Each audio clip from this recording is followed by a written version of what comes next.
New Orleans ranked 5th in the country's 20 most gentrified cities. For many, the cost of living has surpassed the rate of pay, and the disparities and disadvantages were made even worse after Hurricane Katrina. Tonight, we discuss how progress came at the expense of some lifelong New Orleanians. Here's part 1 of episode 5 of Follow the Line.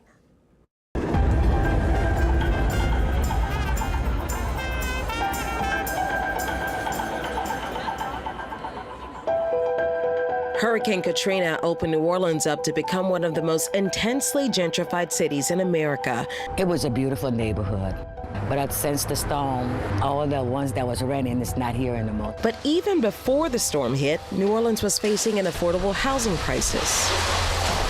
Right before Hurricane Katrina, we had something like 100,000 renters, African-American renters. Residents who lived in low-wage households then spent most of their money on housing.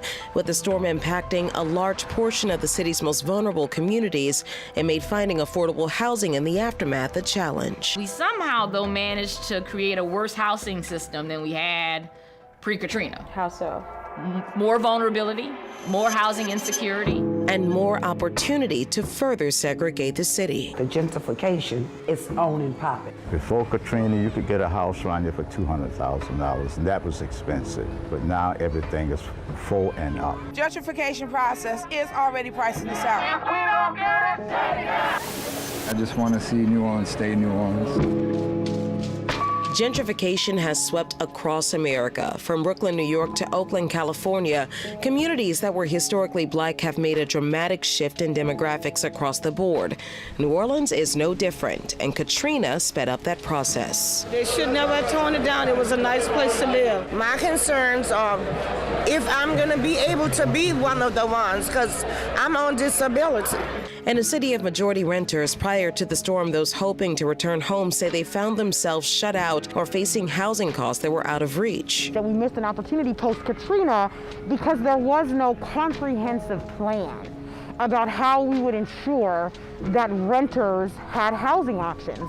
And instead, we spent the money to build up neighborhoods that were already gentrifying without protecting long-term residents. Residents like Zena Moses, a self-proclaimed homegrown New Orleanian who says moving back to the city after the storm was troubling, now staying in New Orleans is presenting even more of a challenge. When I was trying to find a place, it was just, okay, I'm on assistance, you know.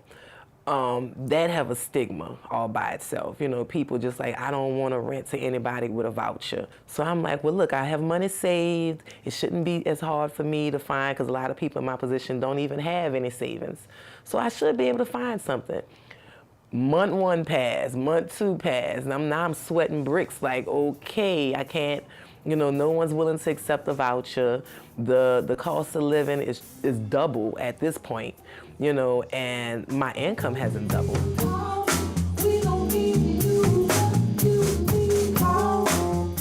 I've been doing music for 17 years, you know, so that itself has an income stamina. My money kind of comes based on what the tourism is doing, you know, and being a single mom, I don't have the resources, so to say, to really pay the top-notch rent that was really being offered after Katrina. Stories like Zena's, unfortunately, aren't unique for some lifelong New Orleanians.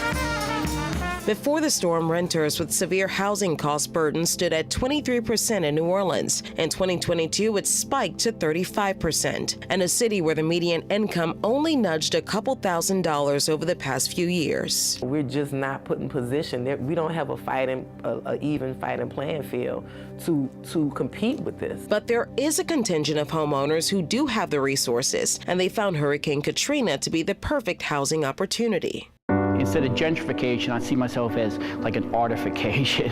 We're the first wave of ruining a neighborhood. What's the trend do you think is happening in this area? Because we're on St. Claude right now. Yep, people with higher income starting to move in. St. Roch and St. Claude are just 2 areas that not only altered physically post-Katrina, but economically. This area is trending upwards in terms of income. Wow, oh, there's even greater amounts of homeowners. Oh, wow, this is a great place to open a new coffee shop. It's a great place to put a new grocery store. Right. Because they see where it's going. This is not the St. Claude from back in the day. And it isn't the only community actively gentrifying in New Orleans. Neighborhoods like Treme, Central City, the 7th Ward, and the Irish Channel are just some of the 13 neighborhoods undergoing gentrification, according to a study released in 2020. I don't think it's changing in a way that is most beneficial to the poor. So these are neighborhoods that were historically undervalued. They were majority black neighborhoods. They were neighborhoods like the ones near the port.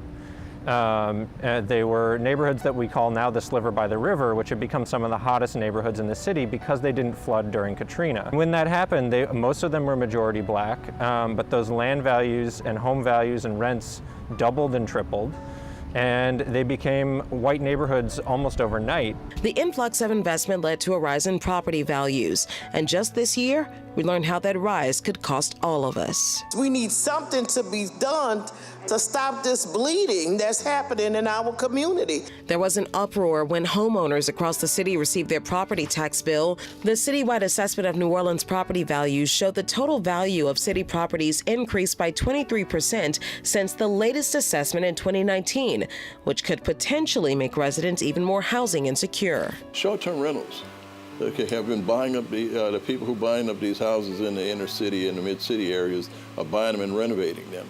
Okay, so those affect the values of those neighborhoods. America has been bred and reared off of this. You know, they're used to letting people develop a land, develop a system in that land, then they come in, swipe that land. So it has happened from city to city, it has happened from state to state, and now it's happening from neighborhood to neighborhood right here at home.